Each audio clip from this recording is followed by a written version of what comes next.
প্রিয় দর্শক, আসসালামু আলাইকুম ও শুভ সকাল। সিল টিভির প্রতিদিনের সকালের অনুষ্ঠান সংবাদ শিরোনাম দেখার সাদর আমন্ত্রণ জানাচ্ছি আমি মাহবুবুল আলম মিলন। আজকে সংবাদ বিশ্লেষণে অতিথি আছেন আহ জাকিরা ফাতেমা লিমি চৌধুরী, পরিচালক, Sylhet women's chamber of commerce and industries. Limi madam, আপনাকে স্বাগত। আসসালামু আলাইকুম। লিমি ম্যাডাম সিলেট চেম্বারের উইমেন্স চেম্বারের একজন পরিচালক, এছাড়া রোটারি ক্লাব অফ জালালাবাদের এই আগামী বছরে সেক্রেটারির দায়িত্ব পালন করবেন। আত্মমানবতা সেবা সংগঠনের একজন সাথী, ভালো বিশ্লেষণ করেন ইতিপূর্বে আমরা পেয়েছি। আজকেও আমরা পাঠকদের বলবো যে আপনারা তুষ্ট থাকবেন ইনশাআল্লাহ। Thank you. প্রতিটি অনুষ্ঠানে পরিকল্পনায় আছেন শেখ নুরুল ইসলাম। আর আজকে যার সৌজন্যে অনুষ্ঠানটি সম্প্রচারিত হচ্ছে Ali books and variety store, Bashikpur Madhyabazar, Lakshmipur, এর প্রতিষ্ঠাতা কামাল হোসেনকে কৃতজ্ঞতা জানিয়ে অনুষ্ঠান শুরু করছি। প্রিয় দর্শক, যথারীতি আজকেও সিলেটে আমাদের স্টুডিওতে অর্থাৎ সিল টিভি স্টুডিওতে তিনটি পত্রিকা এসছে। জাতীয় পত্রিকা, দৈনিক ইত্তেফাক, সিলেটের স্থানীয় দৈনিক যুগভেরি এবং সিলেটের মানচিত্র। তিনটি পত্রিকারই আমি শিরোনাম পড়ব, অতিথির কাছ থেকে আমি বিশ্লেষণ শুনবো। আমরা হাতে দিচ্ছি দৈনিক ইত্তেফাক। ইত্তেফাক পড়ার আগে আজকের দিন তারিখটি জানিয়ে দিই।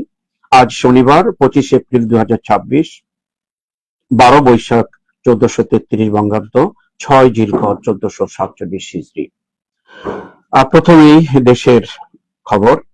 মধ্যপ্রাচ্যে যুদ্ধের প্রভাবে নিম্নমুখী রপ্তানি ও আমদানির চাপে বাড়ছে বাণিজ্য ঘাটতি। সামগ্রিক অর্থনীতি একটা চাপের মধ্য দিয়ে যাচ্ছে, বিষয়গুলো আমাদের ভাবিয়ে তুলছে অধ্যাপক আবু সাইদ বিশেষজ্ঞ। সামনের বাজেট বড় হলে অর্থনীতিতে চাপ আরো বাড়বে, এখানে সরকারের সাশ্রয়ী হতে হবে, ডক্টর জাহিদ হোসেন। দুইজন বিশেষজ্ঞের আগামী বাজেট নিয়ে তাদের একটি মন্তব্য। আসলে এপ্রিলের পরেই তো মে মাস, এপ্রিল তো শেষ, জুনে তো আমাদের বাজেট। অন্যান্য খবর। বড়পুকুরিয়া তাপবিদ্যুৎ কেন্দ্রের সবকটি ইউনিট বন্ধ, আমাদের জন্য অত্যন্ত হতাশার খবর। লোডশেডিং এ বিপর্যস্ত 8 জেলার মানুষ। দিনাজপুর অফিস, ফুলবাড়ী সংবাদদাতা। হাম পরিস্থিতি, বিশ্ব স্বাস্থ্য সংস্থার উদ্বেগ। টিকাদানের অভাবে বিপুল সংখ্যক শিশু আক্রান্ত। 24 ঘন্টায় আরো 7 জনের মৃত্যু।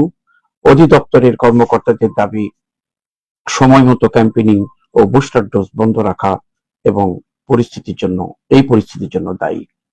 রূপপুর পারমাণবিক কেন্দ্রে বিদ্যুৎ গ্রিডে আসছে আগস্টে, প্রথম ইউনিটে ফুয়েল লোডিং 28 এপ্রিল।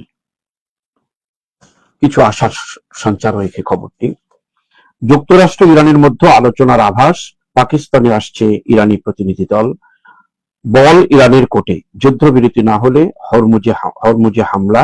যুক্তরাষ্ট্র তৃতীয় মার্কিন রণতরীর মধ্যপ্রাচ্যে।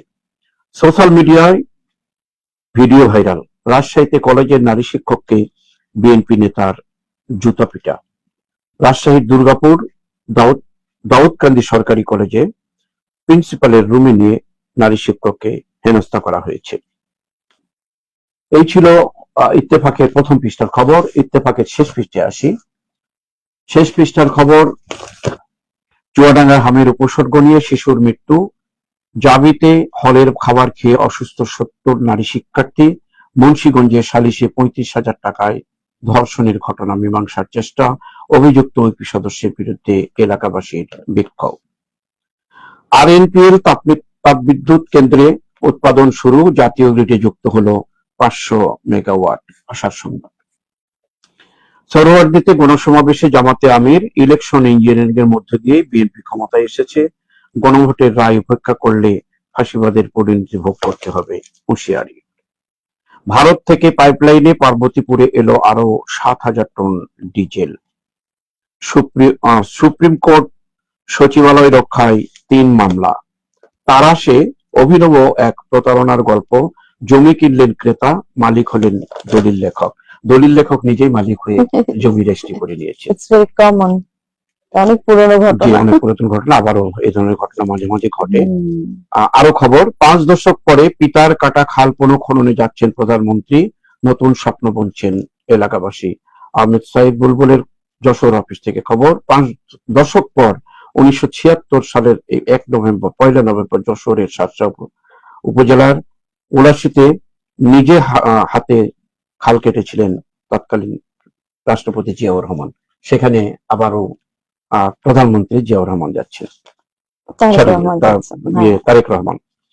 রাজধানী থেকে টেকনাফের ভাড়া বাড়লো 65 টাকা, পঞ্চগড়ে 60 টাকা, অর্থাৎ প্রায় ডবল ভাড়া বেড়েছে। চট্টগ্রাম বৈশাখী মেলা শুরু, আজ জোববারের বলি খেলা বলতে কিন্তু আমরা বুঝি যে বলি না, এটা কুস্তি আর কি। কুস্তি খেলা এটা একটা ঐতিহ্যবাহী একটা চিটগাংয়ের। এই মোটামুটি 5 মিনিট এই খবর দিয়ে ইত্তেফাক করা শেষ করলাম। নিম্নমুখী রপ্তানি নিম্নমুখী, আমদানির চাপে বাণিজ্যে ঘাটতি হতে পারে, বাজেট নিয়ে দুই বিশেষজ্ঞের মত। আপনি কি এর সাথে একমত বা অন্য কোনো মত, ভিন্ন মত পোষণ করেন? এই খবরটা আসলে খুবই অ্যালার্মিং একটা খবর। হ্যাঁ, এটা যদি বিশ্লেষণ করতে চাই, এটা অনেক হিউজ ব্যাপার আসলে। এটা নিয়ে যা বলবো বলে পুরো অনুষ্ঠান শেষ করা যাবে না। বাট আমি ওনার সাথে একমত, ডক্টর জাহিদ হোসেনের সাথে, যে সামনের বাজেট বড় হলে অর্থনীতির চাপ আরো বাড়বে। সো আমাদের এই জায়গাটায় যদি আমরা এই জায়গাটায় যদি আমরা একটু মেকানিজম করি, তাহলে হয়তো বা আমরা এটার এই হিউজ সমস্যা থেকে হয়তো বা কিছুটা পরিত্রাণ পেতে পারি।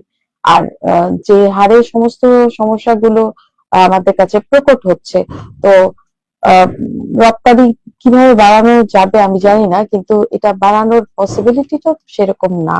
খাতটা তো আসলে ছোট হয়ে এসছে, কিছু করবার নাই এখানে। তাহলে এখানে মোটামুটি সাশ্রয়ী হতে হবে, একমত আপনি? এটাই এক্স্যাক্টলি আমি সলিউশন এটাই দেখতে পাচ্ছি, যে আমাদের অবশ্যই এখন প্রত্যেককেই সাশ্রয়ী হতে হবে। আপনি একজন নারী নেত্রী, শুধু নারী না, এবং শিক্ষকও, এবং একজন নারী শিক্ষককে বিএনপি নেতার জুতা পিটা করেছে প্রিন্সিপালের রুমে নিয়ে যে, এই ব্যাপারে আপনার কি বক্তব্য থাকে? এটা আসলে খবরটাকে আমি এইভাবে দেখতে চাই না, যে নারী শিক্ষককে এইভাবে নিউজ করার কিছু নাই। কোন শিক্ষককেই জুতা পেটা করা এবং প্রিন্সিপালের রুমে গিয়ে, মানে এটা কিছুতেই মেনে নেওয়া যায় না। এটা নারী আর পুরুষের কথা না, অনেক দূরের কথা। এতখানি অবনতি হয়েছে যে জুতা পেটা করতে হয়, হাতাহাতিতে যেতে হয়, এর চেয়ে বড় অবনতি আর কি হতে পারে? আমি এটাতেই লজ্জায় আমার মাথা নত হয়ে যাচ্ছে, আর কিছু বলবার নেই। কলেজ প্রশাসন করে নাকি দেখে নাকি ছাত্রদলের নেতারা, বিএনপির নেতারা যে এই কাজটা করেছে, এটা কতটুকু আশঙ্কাজনক হতে পারে শিক্ষা এবং শিক্ষা প্রতিষ্ঠান? অবশ্যই এটা আশঙ্কাজনক তো অবশ্যই। এখানে শিক্ষক কথা বলবেন, সবাই সবার সাথে কথা বলবেন, কথা বলে সলিউশনে যাবেন। এখানে যে হাত পর্যন্ত চলে যাওয়া, এটা তো এই পেশেন্স যদি না থাকে, তাহলে শিক্ষার কি মানে? এডুকেশনের তো কোনো মূল্যই তাহলে থাকলো না। সভ্যতা তো তাহলে আমরা ছেড়ে দিলাম, তাহলে আমরা চলে যাই আদিম যুগে। সিভিলাইজড হওয়ার অর্থ তো আমি বুঝি নাই আসলে।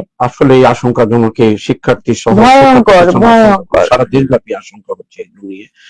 এখন সারা বাংলাদেশেই মানে টিকাদানের অভাবে বিপুল সংখ্যক আক্রান্ত, যেটা হাম পরিস্থিতিতে প্রতিদিনই যেন শিশুর মৃত্যুর সারিটা বাড়ছে আর কি। এটা খুবই দুঃখজনক ব্যাপার, যে হামের এটা আমরা যখন ছোট ছিলাম তখন কিন্তু খুবই সিরিয়াসলি ব্যাপারটা নেওয়া হয়েছিল, হামের টিকা দেওয়াটা। মাঝখানে এটা আসলে এই ইদানিং এটা খুব স্লো হয়ে গেছে। এখন আরো অসংখ্য টিকা চলে আসছে, মানুষ ওইসব ভ্যাকসিনেশন নিয়ে সচেতন হয়ে গেছেন। অ্যাওয়ারনেসটা হামের প্রতি কমে গেছে, কারণ হামটা মাঝখানে খুব সহজ হয়ে গিয়েছিল, এটা হ্যান্ডেল করার কোনো ব্যাপার ছিল না। কিন্তু মানুষের রোগ প্রতিরোধ ক্ষমতাও তো কমছে, তাই না? সো টিকা দেওয়াটাকে আমি মনে করি যে ইম্পর্টেন্ট, এটাকে গুরুত্ব দেওয়া উচিত। বর্তমান সরকার দায়ী করছে, অন্তর্বর্তীকালীন সরকারে এই কাজটা করেনি বিধায় এইরকম একটা পরিস্থিতিতে এসছে। কেউ কাউকে দায়ী করার প্রয়োজন আছে বলে আমি মনে করি না। টিকাটা অনেকদিন থেকে, এই ভ্যাকসিনেশন, আমার ভ্যাকসিনেশনটা অনেকদিন থেকে আসলে একটু অবহেলিত হয়ে গিয়েছিল, মোটামুটি নিশ্চিন্ন হওয়ার পথে ছিল। হ্যাঁ, তো অন্যান্য ভাইরাস নিয়ে সবাই ব্যস্ত হয়ে গিয়েছিল, এইটা আসলে আলো চলে গিয়েছিল। বাট টিকার ইয়েতে যে লেখা থাকে prevention is better then cure, এইটা মাঝে মাঝে আমরা ভুলে যাই। সেটা এটাকে আমাদের করতে হবে। হ্যাঁ, এটা কমে গেছে তাই বলে যে এটাকে আমার এখন নতুন নতুন ভাইরাসের দিকে এগিয়ে গেলে হবে না। এটাও তো one kind of virus attack. এটাকে আমাদেরকে আমের মতো এক সময় পোলিওতে মানুষ মারা যেত খুব হ্যাঁ বেশি। আপনি একজন রোটারি নেত্রী, রোটারির কর্মী হিসেবে এই যে পোলিও মুক্ততে রোটারি যে একটা অবদান রেখেছে, এই ব্যাপারে আপনি কতটুকু গর্ববোধ করেন? অবশ্যই আমি গর্ববোধ করি। পুরোপুরি নিশ্চিহ্ন করেছে একমাত্র রোটারি এটার পিছনে কাজ করে করে। এটা আমার কাছে ভীষণ ভালো লাগে। এখনো আমরা দেখি অনেক সাহিত্যের উপন্যাস যখন আমরা পুরোনো আমলের ইয়েগুলো পড়ি, ব্রিটিশ সাহিত্য বা বলেন, ওখানে আমি দেখি যে আমাদের দেশের চেয়ে পোলিও আক্রান্ত কিন্তু অন্য দেশে বেশি ছিল। জি। এবং এটা আছে এত সুন্দর করে নিশ্চিহ্ন করা গেছে। হাম তো কোনো ব্যাপার না। আমরা আশা করব আগামীতে হামের জন্য রোটারি কাজ করবে। ইনশাআল্লাহ আগামীতে সেক্রেটারি দায়িত্ব পালন করবে বৃহত্তর ক্লাব জালালাবাদ ক্লাব, এই ক্লাবের নেতৃত্ব দিয়ে হামের উপরে কিছু করা যায় কিনা এই চেষ্টা চালানো যাবে। আপনিও তো one of them. So, দায়িত্ব সবার উপরই বর্তায়। আমি যখন সেক্রেটারি ছিলাম এই সময় পোলিও নিয়ে তখন খুবই আমরা কাজ করেছি। তখন আচ্ছা আচ্ছা, অনেক অনেক ধন্যবাদ। Responsibility all of us. Supreme court সচিবালয় রক্ষায় 3 মামলা, এটা তো আর কোনো মামলা সংক্রান্ত ব্যাপারে আমাদের আলোচনার বিষয়বস্তু না। মোটামুটি এই শিশুর মৃত্যু, হামটা মিথ্যাদি নিয়ে। আর এই বলি খেলা সম্পর্কে আপনার কিছু জানা আছে কিনা? চট্টগ্রামে যে বলি হয়, এটা তো আমরা একেবারে ছোটবেলা থেকেই শুনতাম যে চট্টগ্রামের বলি খেলাটাকে খুব গুরুত্বের সাথে নেওয়া হতো, ওখানে মেলা টেলা হতো। এটার ছবি টবি আমরা সবসময় দেখতাম, বা আগে যখন চিটং বেড়াতে যেতাম, এটা নিয়ে ওদের ভিতরে একটা ঈদের মতো একটা আনন্দ আনন্দের মতো করে। ওরা অপেক্ষা করতো সারা বছর যে কবে আসবে এই জিনিসটা। তো এটা আসলে বলি খেলা সম্পর্কে আমার চেয়ে আপনি আরো সুন্দর করে আসলে বলে আসলে দিয়েছেন। বলি খেলা শুনতেই লাগে যদি এটা কোনো গলা করে জগটগ করে হবে, কিন্তু আসলে এটা নয়, কুস্তি দিয়ে এটাকে বলি খেলা বলা হয়। Exactly, একজন মানে আরেকজনকে কুস্তির মধ্যে ধরাশায়ী করে, ওইটাই হচ্ছে বলি। এত বছর পরে যে এটা টিকে আছে, এটা আমার কাছে আশ্চর্য লাগে। সুষ্ঠুভাবে হোক আমরা এটা প্রত্যাশা করি। আরেকটি খবর দিয়ে শেষ করবো। রাজধানী থেকে টেকনাফের ভাড়া বাড়ল, পরিবহনের ভাড়া বৃদ্ধি নিয়ে কয়েকদিন থেকে কিন্তু বৈঠক চলতেছে, কিন্তু শেষমেশ দেখেন অল্প জায়গার মধ্যে ভাড়া বেড়েছে 65 টাকা, পঞ্চগড়ের থেকে 60 টাকা। এরকম ভাড়া বৃদ্ধি কতটুকু উদ্বিগ্ন হতে পারে? এই অত্যন্ত জনঘনিষ্ঠ খবর। একটু সব জিনিসই তো বাড়ছে, এবং মাঝখানেও একবার এরকম ঘটনা ঘটেছিল, সবকিছু ভাড়া বেড়ে গিয়েছিল, এবং এটা এখন পর্যন্ত বহাল আছে। তখন বলা হয়েছিল যে এটা হয়তো বা পরিস্থিতি ঠিক হলে কমানো হবে। আচ্ছা, আমি এইভাবে আমরা বলতে পারি না, এখন হয়তো তেলের দাম, পেট্রোলের দাম বেশি, এই ভাড়াটার জন্য বৃদ্ধির জন্য তেল পেট্রোলের দাম কমানোর প্রয়োজন এটা কখনোই হয় না। এটা না থাকে, তখন যদি কমিয়ে নেওয়া হয়, এইটুকু অন্তত জনগণের সাথে আমরা কথাটা বলতে পারি। অবশ্যই অবশ্যই। ধন্যবাদ ম্যাডাম আপনাকে। আমরা জাতীয় পত্রিকা শেষ করে আমরা স্থানীয় দৈনিকে নজর দিব। হাতে নিচ্ছি যুগভেরি পত্রিকা, সিলেটের অত্যন্ত পুরনো পত্রিকা। লোডশেডিং নিয়ে যা বললেন বাণিজ্য মন্ত্রী, লোডশেডিং এর উপর সিলেটে তখন অবিশ্বাস অবস্থা, এখানে বাণিজ্য মন্ত্রী বলেছে, আশার বাণী শুনিয়েছেন আমাদেরকে। আর একটা হতাশার খবর আসছে পত্রিকায়, বই মেলা বাতিল করলো পুলিশ। শুক্রবার মেলা উদ্বোধন হওয়ার কথা ছিল, বৃহস্পতিবার রাতেই নিরাপত্তার কারণ দেখিয়ে সিলেট শহীদ মিনার প্রাঙ্গণে আয়োজিত প্রকাশক পরিষদের বই মেলার অনুমোদন বাতিল করলো পুলিশ। এটা অত্যন্ত একটা আনন্দঘন পরিবেশে প্রতি বছর হচ্ছিল এই মেলাটা। প্রকাশকেরা অলরেডি সিলেটে এসছে মেলা করার জন্য। এর মধ্যে শুক্রবারে মেলা হবে, বৃহস্পতিবারে রাত্রে এটা বাতিল করা হলো। এই ব্যাপারে বই মেলা হলে একটা প্রাণের মেলা আমরা মনে করি এটাকে, এটা বন্ধ হওয়ার পিছনে আপনি কতটুকু উদ্বিগ্ন বা কি হওয়া উচিত ছিল? না, এটা তো উদ্বিগ্ন হওয়ার, পুরো দেশবাসী আমরা আসলে উদ্বিগ্ন। যা ঘটনা ঘটছে সমস্ত কিছুরই গুছাতে তো একটু সময় লাগবে। মেলা টেলা এখন আসলে আমি মনে করি যে যত কম হওয়া যায় ততই ভালো, কারণ আমাদের এখন বিদ্যুৎ সাশ্রয় করতে হবে, অনেক কিছুর দরকার আছে এখন। নিরাপত্তা একটু গুছিয়ে আসলে করলে আমার মতে ভালো। আসলে আপনি বিদ্যুতের ব্যাপারটা বলছেন, একটু আমার সাথে করে কন্ট্রাডিকশন। আমি যেটা না, সেটা ঠিক আছে, সেটা ঠিক আছে। আমি বলতে চাচ্ছি যে সমস্ত জিনিসে আমাদের একটু সাশ্রয় হওয়া উচিত, কিন্তু মেলাটা যেহেতু ডিসিশন হয়ে গেছে, তারপরে বৃহস্পতিবারের রাতে, এটা দুঃখজনক, এটা কিছুতেই মেনে নেওয়া যায় না। সব প্রস্তুতি সম্পন্ন, দুয়ারে প্রস্তুত গাড়ি, তখন এটা করাটা আসলে আমার অনেক অনেক ধন্যবাদ। আমিও খুবই আসলে বইয়ের সাথে জড়িত থাকার কারণে আমারও ভিতরে খুব কষ্ট হচ্ছে একটা দেখার উদ্দেশ্য ছিল, যাওয়ার উদ্দেশ্য ছিল মেলা অবশ্যই অবশ্যই। মুক্ত পরিবেশে মেলা হোক। আসলে তেমন কোনো পরিস্থিতি ছিল না যে মেলা বন্ধ করার মতো। আমরা মনে করব পুলিশ প্রশাসন এটাকে আবারও খতিয়ে দেখে মেলাটাকে আবারও যেন করার সুবিধা দেয়, এই ইনশাআল্লাহ। প্রত্যাশা আমরা রাখি। 32 ঘন্টায় গ্রেপ্তার 90, সিলেটের আইন শৃঙ্খলা পরিস্থিতি নিয়ে লেখা। হামের ঝুঁকিতে বাংলাদেশ, হাম উপসর্গ আরো 7 জনের মৃত্যু। ওয়ার্কশপে বেকার কারিগররা একটা দৃশ্য দেখানো হয়েছে বিদ্যুতের লোডশেডিং এর কারণে, কিন্তু এখানে বিদ্যুৎ বন্ধ করে শ্রমিকেরা বসে আছে, একটি দৃশ্য দেখানো হয়েছে। সীমান্তে অর্ধ কোটি টাকার ভারতীয় পণ্য জব্দ, এটা যেন থেমে নাই। ভূমিকম্পের ভয় যাচ্ছে না। মাঝে মাঝে দেখা যায় 5.1 রিক্টার স্কেল ইত্যাদিতে মনিরামপুরে কয়েকদিন আগে যেটা হলো ভারত বাংলাদেশেও কিছু কম্পন হয়েছে। আর একটি অভিনব অন্য ধরনের খবর, শ্রীমঙ্গলে নবদম্পতিকে অকটেন উপহার। বিয়েতে বিভিন্ন সামগ্রী দেওয়া হয়। এই বর্তমানে এই বৈশ্বিক তেল পেট্রোল ডিজেলের অভাবের সময় 5 লিটার অকটেন সুন্দর করে সাজিয়ে উপহার দিয়েছেন বরকনে। আরো বলেন, প্রকৃতির রাজ্য শ্রীমঙ্গল, এখানে এই ধরনের একটা উপহার কতটুকু মানে কৌতূহল আনতে পারে? আপনি কতটুকু কৌতূহল মনে করেন এটাকে? এখানে তো স্থানের প্রশ্ন না, প্রশ্নটা হচ্ছে পরিস্থিতি, পুরো বিশ্ব পরিস্থিতিকে উনি এক কথা আর কি সবাইকে দেখিয়ে দিয়েছেন যে কি হচ্ছে পুরো পৃথিবীতে। অনেক অনেক আরো সিলেটের কিছু খবর আছে। বৃষ্টি থাকবে 4 দিন, আবহাওয়া অধিদপ্তর থেকে জানানো হয়েছে। বিভাগ জুড়ে বন্যার সংখ্যা, অর্থাৎ সিলেট, সুনামগঞ্জ, হবিগঞ্জ, মৌলভীবাজার 4 জেলায় পানি উন্নয়ন বোর্ড থেকে জানানো হয়েছে বিভাগ জুড়ে বন্যার সংখ্যা। এই সময় যে বন্যার সংখ্যা একটা অন্যরকম আমাদের মনে হচ্ছে। শেষ পৃষ্ঠার খবর আর কিছু পড়ি আমি, তারপর আবারও আপনার কাছে আসবো। গণ অভ্যুত্থানের মামলায় ঢালাও আসামি, সুষ্ঠু বিচারের সংখ্যা। জুলাই অভ্যুত্থান হার না মেনে এগিয়েছেন সমীরঞ্জন বিশ্বাস।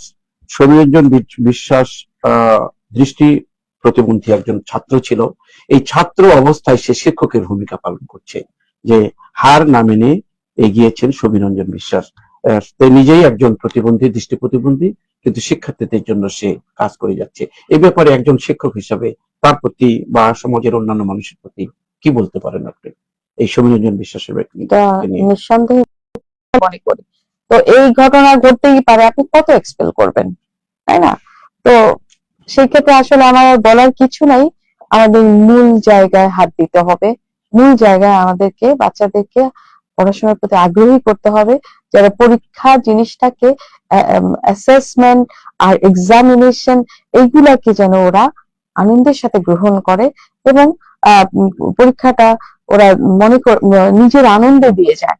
সেই জিনিসটাকে আমাদের আসলে তৈরি করতে হবে পড়াশোনা। অনেক অনেক ধন্যবাদ। আমরা অন্য পত্রিকায় চলে যাই, সময় আমাদের কিন্তু এগোতে দিচ্ছে না। সিলেটের মানচিত্র পত্রিকার খবর, ডিজেলের দাম বৃদ্ধি, মূল্যস্ফীতিতে নেতিবাচক প্রভাব ফেলবে না। সিলেটে বাণিজ্যমন্ত্রীর এই কথাটা অত্যন্ত মানে আশান্বিত কথা, বাট অ্যাকচুয়ালি কি আপনি মনে করেন যে ডিজেলের দাম বৃদ্ধি মূল্যস্ফীতিতে নেতিবাচক প্রভাব ফেলবে না বলে কি আপনি মনে করেন? আপনার জন্য উদ্যোক্তা এবং যেহেতু মেট্রোপলিটন চেম্বারে আপনি আছেন, কি মনে করেন বাণিজ্য মন্ত্রীর বক্তব্যের সাথে? উনি আসার কথা বলেছেন, আমি আসলে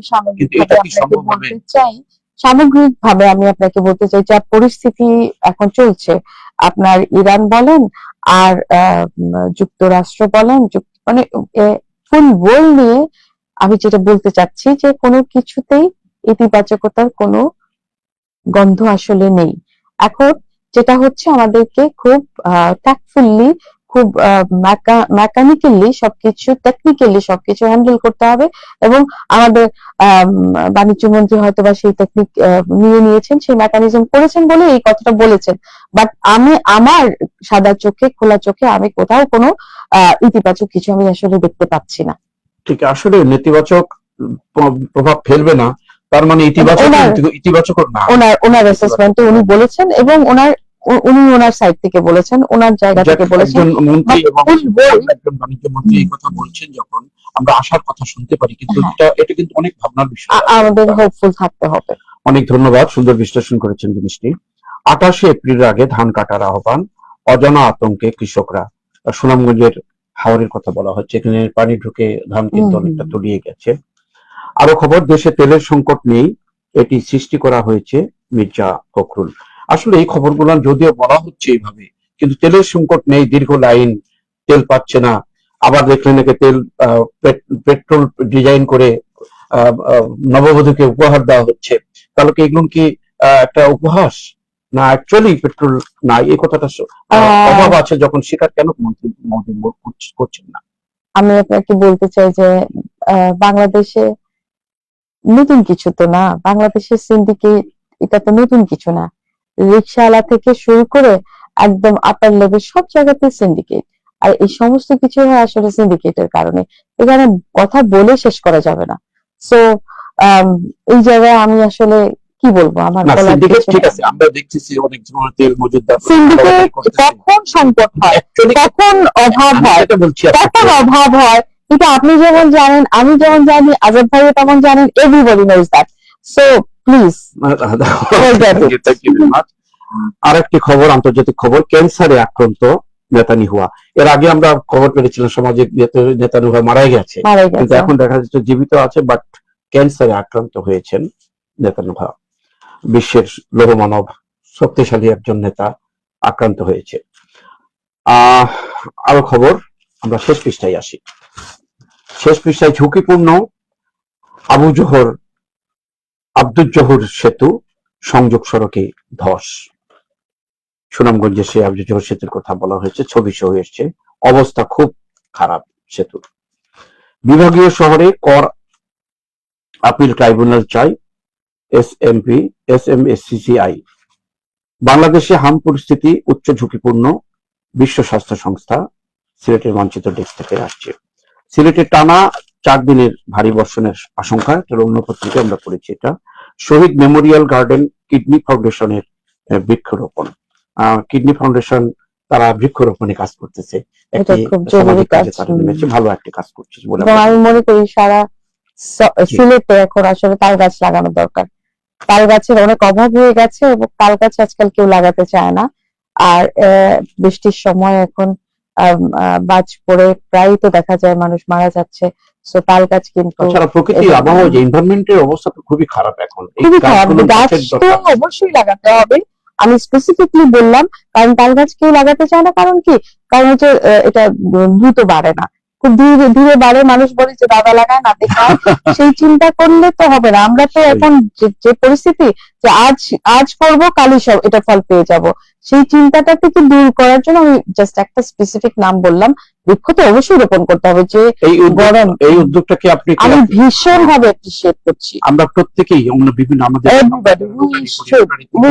গাছ লাগানো হয়, কিন্তু এখন যে প্রকৃতির ভারসাম্যটা হারিয়ে যাচ্ছে, কিন্তু আবহাওয়াটা অন্যরকম।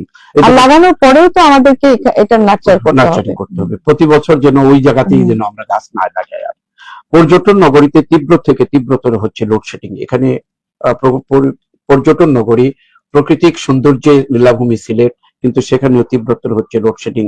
এই যে লোডশেডিং, এদিকে গাছ লাগানো, দুটি এই কাজগুলো হয়তো ব্রাহ্মণ সদস্যের সংসদের সম্মেলনে হাতাহাতি, সুনামগঞ্জে উত্তেজনা। আরো খবর, আসেন ভরসা করে, ফিরেন হতাশা নিয়ে। সুনামগঞ্জের হাওর বৃষ্টিত গ্রামীণ জনপদে আশাকান্দি ইউনিটের জহিরপুর স্বাস্থ্য কমপ্লেক্সে বাচ্চা বা কাউকে রোগী নিয়ে আসে ভরসা করে, কিন্তু ফিরেন হতাশা নিয়ে, অর্থাৎ হতাশার চিত্র ফুটে তুলেছে এই হসপিটালগুলোতে। এই ছিল মোটামুটি খবর। পর্যটন নগরীতে তীব্র থেকে তীব্রতর হচ্ছে লোডশেডিং। এই লোডশেডিং এ আমরা কিন্তু বিপর্যস্ত আছি। কি ব্যাপারে, এ ব্যাপারে কি মেসেজ থাকতে পারে আপনার? সাংঘাতিক ভাবে আমরা বিপর্যস্ত। এখন তো পুরো পরিস্থিতিকে এখন শক্তভাবে হ্যান্ডেল করতে হবে। তো আমার একটাই চাওয়া যে এখন সবাইকে একটু সাশ্রয়ী হয়ে ইলেকট্রিসিটি ইউজ করতে হবে। এছাড়া তো আর কোনো রাস্তা আমি দেখতে পাচ্ছি না। কালকে আমি দরকার এলাকাতে থাকি, মানে সবচেয়ে জনবহুল এলাকা, সবচেয়ে ব্যস্ত এলাকা, সেখানে পুরো রাতে ইলেকট্রিসিটি ছিল না। স্টিল নাও নেই। নেতিবাচক খবর একদম। আরেকটা খবর একটু বিশ্লেষণ করে আমরা শেষ করে নিব। আসেন ভরসা নিয়ে, ফিরেন হতাশা নিয়ে। এই যে গ্রামীণ যে স্বাস্থ্যসেবা কেন্দ্রগুলোর যে বেহাল অবস্থা, এখানে ডাক্তার পাওয়া যাচ্ছে ঠিক মতো, রুগী এসে যাচ্ছে, চিকিৎসা হচ্ছে না, এই নিয়ে একটা আতঙ্ক। একজন রোটারির আন্তর্জাতিক সেবামূলক প্রতিষ্ঠানের কর্মী হিসাবে আপনি কি মেসেজ দিতে পারেন? এখানেও মূলে যেতে হবে যে কেন ডাক্তাররা থাকছেন না, কেন এখানে পাওয়া যাচ্ছে না। শহরমুখী তো সবাই, এই শহরমুখীদেরকে কিভাবে আপনি ওইখানে নিবেন, আহ, কে কোন এলাকার, এগুলো আসলে একটু বিশ্লেষণ করে ডাক্তার ওখানে নিয়োগ দেওয়া উচিত, আমি যেটা মনে করি। নিয়োগ আহ, দেওয়ার পরও ডাক্তার যাচ্ছে না সেখানে, এ সে- ব্যাপারে সরকারের কাছে কি বলার আপনি? এটাতেই ভালো করে নজরদারি করা উচিত, যে কে কোন এলাকার, কে কোন এলাকায় গিয়ে করতে পারবেন, সেই জিনিসগুলো আসলে একটু খেয়াল করা উচিত। তাহলে আশা করি। আর তাছাড়াও বড় ডাক্তার ছাড়াও তো আরো অনেকেই আছেন, ওনাদের ব্যাপারে আসলে একটা ইয়ে নেওয়া উচিত, শক্ত পদক্ষেপ নেওয়া উচিত। শুধুমাত্র ডাক্তারই যে এখানে কাজ করবেন তা কিন্তু না, ডাক্তারের আশেপাশে অ্যাসিস্ট্যান্ট যারা আছে assistant, তারা এরাও কিন্তু ভালো অনেক কিছুই করতে পারে। হ্যাঁ, যে ডাক্তার না, সে কিন্তু অনেকদিন একটা একটা কাজে থাকলে সেই ব্যাপারে সে দক্ষ হয়ে যায়। যদি এখানে তো ইন্ডিভিজুয়াল দেখেন, আমি আহ, সুনামগঞ্জের কথা বলছি, এখন হ্যাঁ হ্যাঁ কিন্তু প্রায় জায়গায় হ্যাঁ হ্যাঁ এই তো সেখানে স্বাস্থ্যসেবা কেন্দ্রগুলো শুধুমাত্র ডাক্তার না, পুরো হোল সিস্টেমের মধ্যেই কিন্তু আপনি গেলে কারো কাছ থেকে আপনি সঠিক হেল্প পাবেন না, হেল্প ডেস্কেও আপনি সঠিক কোনো তথ্য পাবেন না। সো এইখানে পুরো জিনিসটাতেই আসলে কাজ করা দরকার, শুধুমাত্র সব একটা মিলিয়ে একটা সিলেটের এই সুনামগঞ্জের পরিস্থিতিটা নিয়ে আজকে অনেক খবর এসছে। ঝুঁকিপূর্ণ আব্দুল সেতু, সুনামগঞ্জে কোনো সংযোগ সড়ক নষ্ট, এবং এবং যে কোনো জায়গার উন্নতির প্রথম শর্ত হচ্ছে কিন্তু কমিউনিকেশন। কমিউনিকেশন। তো এখানেই তো নষ্ট। সুনামগঞ্জের খুব হতাশার খবর এগুলো না। এই যে স্বাস্থ্য কমপ্লেক্সের অবস্থা খারাপ, রাস্তার অবস্থা খারাপ, একটা আরেকটার সাথে তারপর কিন্তু হচ্ছে ধান কাটা নিয়ে, কানেক্টিভিটি আছে, এবং এই সমস্ত কিছু কিন্তু ফসল ভালো হয়েছে এবার, কিন্তু পানিতে তলিয়ে যাচ্ছে। সব মিলে সুনামগঞ্জকে আমাদের আল্লাহর কাছে আমাদের প্রার্থনা দরকার, যে আল্লাহ যেন সুনামগঞ্জকে রক্ষা করে, তথা সিলেটকে রক্ষা করে। সমস্ত কিছুর জন্য আল্লাহর কাছে সুনামগঞ্জের প্রার্থনা। ধান নিয়ে কিন্তু দেশের বিভিন্ন এলাকায় এই ধানটা কিন্তু যে বাংলাদেশকে স্বনির্ভর করে। প্রিয় দর্শক, অনেক পাঁচমিশালী খবর নিয়ে আজকের অতিথি বিশ্লেষণ করলেন। সব খবরই আমরা পরে শোনানোর চেষ্টা করেছি। আমরা আজকে অনুষ্ঠান এখানে শেষ করতে যাচ্ছি। শেষ করার আগে আবারও আজকের অনুষ্ঠানে আমাদেরকে সহযোগিতা করলেন Ali books and variety store, Bashikpur Madhyabazar. এই প্রতিষ্ঠানকে আমরা কৃতজ্ঞতা জানিয়ে, আপনারা এতক্ষণ আমাদের সাথে থাকার জন্য আপনাদেরকে ধন্যবাদ, অতিথিকে ধন্যবাদ জানিয়ে অসংখ্য ধন্যবাদ আপনাদের সবাইকে। Thank you so much.